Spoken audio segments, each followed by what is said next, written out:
তো বন্ধুরা, আমরা সকলেই তো মটর ডালের ধোকা খেয়েছি বাড়িতে বানিয়ে।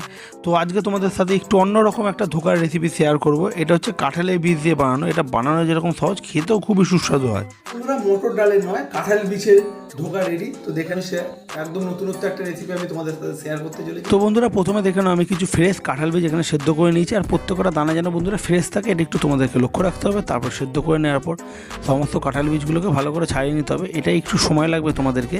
তো ছাড়ানো হয়ে গেলে তারপর তোমাদের যেটা করতে হবে, মিক্সিতে দিয়ে এর একটা এরকম মণ্ড বানিয়ে নিতে হবে। মণ্ডটাকে তারপরে একটা প্লেটের মধ্যে ঢেলে নিয়ে ওর উপর দিয়ে দেবে হচ্ছে 5 ফোড়ন, স্বাদ অনুযায়ী নুন, স্বাদ অনুযায়ী দিয়ে দেবে হচ্ছে চিনি, আর একটু দিয়ে দেবে হচ্ছে গোলমরিচ গুঁড়ো। দিয়ে এটাকে প্রথমে একটু ভালো করে মেখে নিতে হবে তোমাদেরকে। আর অতি অবস্থায় বন্ধুরা কাঁচা লঙ্কা দেবে, যেটা আমি দিতে ভুলে গেছিলাম, পরে আমি ওটাকে দিয়ে দেবো। দিয়ে ভালো করে মেখে নেওয়ার পরে এটাকে একটু হাতের মধ্যে তেল লাগিয়ে চারপাশে তেলটাকে লাগিয়ে দিয়ে মোটামুটি একটা 4 চৌকো আকৃতি দেওয়ার পরে ওপর থেকে একটা ছুরি দিয়ে ভালো করে এর একটা টুকরো করে নেবে। মানে টুকরো করে ধোকার যেরকম সাইজ হয় ওরকম সাইজের একটা টুকরো করে নেবে, মিডিয়াম সাইজে।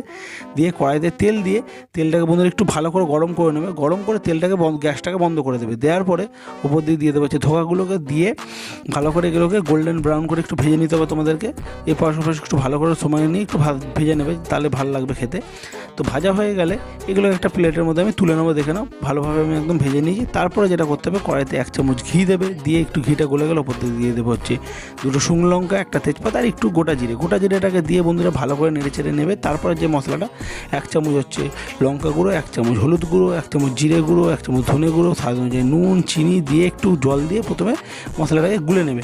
আর অতি অবশ্য বন্ধুরা ওপর দিয়ে একটু কাশ্মীরি লঙ্কা গুঁড়ো দেবে, যেটা আমি ভুলে গেছিলাম, ওটাও দিতে ভুলে গেলাম। তো পরে আমি এটা দিয়ে দিয়েছি। দেওয়ার পরে ওই সমস্ত মশলাটাকে কড়াইতে দিয়ে একটু টমেটো কুচি দিয়ে ভালো করে নেড়ে চেড়ে নেবে যতক্ষণ না মশলাটা ভালোভাবে কষে যাচ্ছে। যখন দেখবে মশলাটা কষে যাচ্ছে, তো ওপর দিয়ে দেবে হচ্ছে আদা বাটা। দিয়ে ভালো করে একদম কষিয়ে নিতে হবে। দেখে নাও মশলাটা এবার কষে গিয়ে রেডি। তারপরে ধোকাগুলোকে দিয়ে ভালো করে নেড়ে চেড়ে নিতে হবে।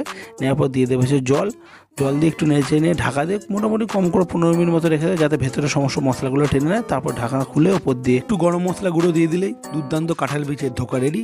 এটা সম্পূর্ণ নিরামিষ একটি মটর ডালের নয়, কাঁঠাল বীজের ধোকা রেডি। তো দেখে নাও, দেখে নতুনত্ব একটা রেসিপি আমি তোমাদের সাথে শেয়ার করতে চলেছি। তো এটা খেয়ে দেখি প্রথমে কিরকম হচ্ছে। জাস্ট দেখো, ভেতর অবধি মশলা গেছে। তো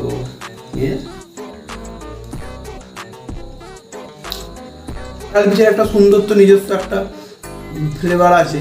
তো তার সাথে ঘি, গরম মশলার যে একটা গন্ধ, আর সেটা মিশে যে আরও খুব সুন্দর লাগে খেতে। আর এটা বানানো তো দেখলে খুবই সহজ। আর এটা বানাতেও বেশিক্ষণ সময় লাগছে না। তো আর সম্পূর্ণ নিরামিষ, সবথেকে ভালো ব্যাপার বন্ধুরা, সম্পূর্ণ নিরামিষ এই রেসিপিটা। অতি অবশ্যই বাড়িতে বানিয়ে আবার ট্রাই করে দেখো। আর ভিডিওটা ভালো লাগলে অতি অবশ্যই আমার চ্যানেলটাকে লাইক, শেয়ার, সাবস্ক্রাইব করে দিও। দেখা হচ্ছে আবার নতুন ভিডিওতে।